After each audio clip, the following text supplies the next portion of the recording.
大家好，我係阿澤，今集咧同大家分享一單趣聞啊！嗱咁咧，貴金屬咧嘅價格啊，近日就係咁升啦。嗱咁金價咧早前就已經破頂啦，咁啊見到每安士咧就係5600蚊嘅美金啊！嗱咁啊好多嘅市民咧都急急腳咧就走去呢一個收金鋪嗰度咧，咁就係叫做放售圖利啦嚇，即叫換翻錢。嗱咁有一個嘅男人咧。咁就喺呢一個社交平台上面咧，咁就係發文啊，咁就話自己咧由後生嘅時候開始咧，就持續15年咧就買入金幣啦，同埋一啲金粒咧嚟作為一個儲蓄嘅。嗱咁啊總值咧按而家嗰個價格去計咧，咁啊大概就係350萬嘅港紙啦。嗱咁但係近日咧，佢又發現咧所有嘅黃金咧竟然係不翼而飛喎。嗱咁啊其後咧就係佢阿媽咧。就認咗啊！我攞咗你啲金去買，咁啊幫細佬咧就係俾置業嘅首期啊！嗱咁呢壇嘢就喺網上面引起熱烈討論啦。嗱咁我哋詳細講下呢一單嘢。嗱咁啊呢一個事主咧喺個貼文入邊表示就話咧，佢自從咧畢咗業出嚟做嘢之後啊，就每個月咧都有買金幣嘅。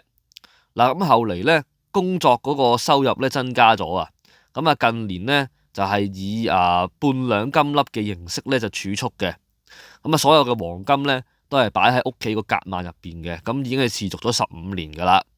嗱去到上個禮拜咧，啲金價升得好緊要喎，咁啊見到好似有啲數圍喎，不如放翻啲黃金出嚟啦，咁樣就叫做將啲黃金變翻做現錢啦。嗱咁翻到屋企睇嘅時候，見到屌你老味咁奇怪嘅，唔見晒嘅啲黃金，連單都冇埋喎。嗱咁之後先得知咧，嗰啲黃金啊，原來咧喺近期咧金價高企嘅時候咧，已經俾佢阿媽咧攞去賣咗啦。咁佢阿媽就解釋就話啦，啲錢咧就攞嚟幫你個細佬咧，就係結婚嘅要買樓俾首期，就話細佬咧之後咧就係會慢慢還噶啦。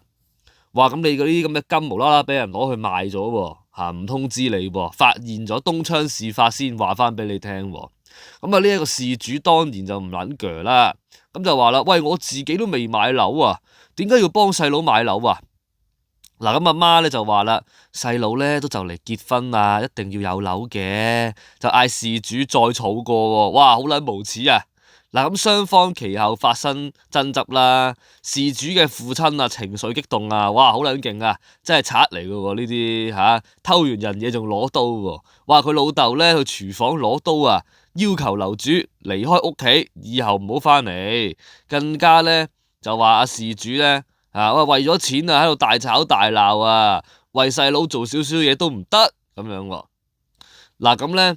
事主最後咧就係收拾個人物品啦，暫住酒店啦，就覺得好傷心，就話個心好痛，就話自己都想買層樓，個心好似空咗咁，就話而家咧就得返80萬嘅儲蓄，亦都咧上載同細佬嘅 WhatsApp 對話，就話咧從來冇允許你哋變賣我嘅嘢據為己有喎，就話如果3日內咧唔還返啲錢嚟咧，就會係報警同埋報東張嘅。嗱咁佢細佬就話啦。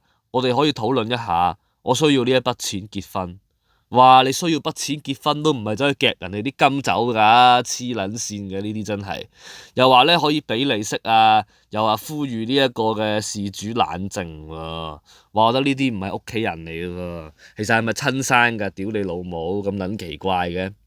嗱咁佢細佬咧更加咧就要求佢阿哥咧刪除貼文，就話阿爸阿媽知道會激親，就話咧呢個禮拜內咧。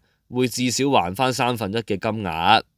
嗱咁咧，事主就反駁啦，喂，啲黃金我嘅喎，有乜撚嘢好討論啊？拎返晒嚟啦咁樣。嗱咁後嚟咧，呢一個嘅阿哥咧都算係仁至義盡啦，就話啦，嗱，你攞到我嗰度，即係你攞咗嗰一堆錢咧，1/3咧就無條件送俾細佬咧，就做新婚禮物啦咁樣。嗱咁好多人咧對於呢一壇嘢咧都表示同情嘅。但亦都有人咧就質疑咧事件嘅真確性不過冇嘅呢啲你好難質疑嘅，咁打咗出嚟咁求其啦係嘛？咁事主咧之後咧就多次更新，亦都回應質疑，就話咧呢單嘢係堅嘅，亦都補充就話佢阿媽咧都知道個夾萬嘅密碼嘅，因為過往咧佢阿媽咧都有幫佢咧去金鋪買金啦嚇。咁咧佢都話咧自己雖然咧有保留單據，但係佢阿媽咧喺變賣嘅時候攞埋啲單啊，因為咧拎啲金去賣要俾單喎，咁我就唔知啦呢一樣嘢。嗱咁之後咧，佢就再發帖啦，事主就向關心事件嘅網民就係即係致歉同埋講多謝啦，就話同細佬溝通完咧就有最新嘅決定，咁佢就自願咧將1/3嘅錢咧就送俾細佬，就作為新婚禮物，就話作為阿哥啊仁至義盡啦，咁但係咧大家嘅感情亦都盡咗啦。咁其餘嘅2/3咧，大概275萬咧，佢細佬就話會喺2月裏邊還翻俾佢嚇。咁佢亦都決定咧喺2月咧就會搬離原居所，唔同屋企人住啦。我覺得呢啲關係咧係有害嘅，而呢一啲有害嘅關係咧，我認為係應該要遠離啦，係嘛？再對住呢啲人真係搞唔掂啊！日防夜防啊，家賊難防，仲要偷完嘢，個阿爸又攞刀，個阿媽情緒勒索嚇，個細佬仲厚顏無恥話要討論，有咩討論啊？你老母臭閪，你賊嚟嘅，全部都係冚家產。嗱咁咧之後咧，事主就再更新，就話咧細佬咧就係2月內咧就唔係2個月內還款嚇，就話咧個1/3係自己俾嘅，我唔明喎，細佬承諾於2個月內啊，即係點啊？喺2月入邊還晒俾佢係嘛？OK，我唔係好 get 啊，其實佢呢度有啲讀寫障礙啦，咁但係唔緊要啦嚇。總之細佬就話會還錢啦，不過都唔知係咪真係還，佢話啫。不過就話咧未來就唔會出席細佬嘅婚禮啦，費事尷尬。嗱咁至於外界關注啦，喂，點解你唔報警啊？咁事主就話因為阿爸阿媽嘅健康同埋性格咧，就話唔會報警嘅。如果咧細佬如期還清款項咧，就會封存有關貼文嚇。佢話咧，不過其實都唔想刪除嘅，因為咧貼文裏邊咧都有好多一啲網友嘅支持同埋正能量咁樣。嗱咁睇完呢篇嘢咧，嗱真假咧就確認唔到㗎啦，我哋冇辦法知道到底係真定係假嘅。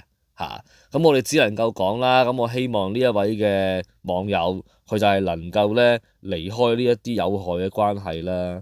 即係有陣時雖然話就話係屋企人啫，咁但係冚家產就係冚家產㗎啦，有血緣關係都可以冚家產㗎嘛。咁既然你呢一家人佢哋係有偏心啦，跟住又做賊啦咁樣，咁你日防夜防啊，何必咧？咁啊趁早搬走啦，展開自己嘅新生活，同呢啲咁樣嘅人咧。就唔好太多拉楞啦，因為咁樣嘅情況嚇，咁啊大家做人都係啦，即係遠離呢啲對你自己有害嘅關係嚇，就係離開呢一啲咁樣嘅人嚇，先對自己係好嘅。雖然可能你會好唔捨得啦，咁但係冇辦法，有啲人就係需要離開。嗱咁咧，今集咧講到嚟呢度啦嚇，分享到呢度啦，都冇咩特別。嗱咁照舊啦，鍾意節目訂閱返頻道，咁啊下次見啦各位網友，拜拜。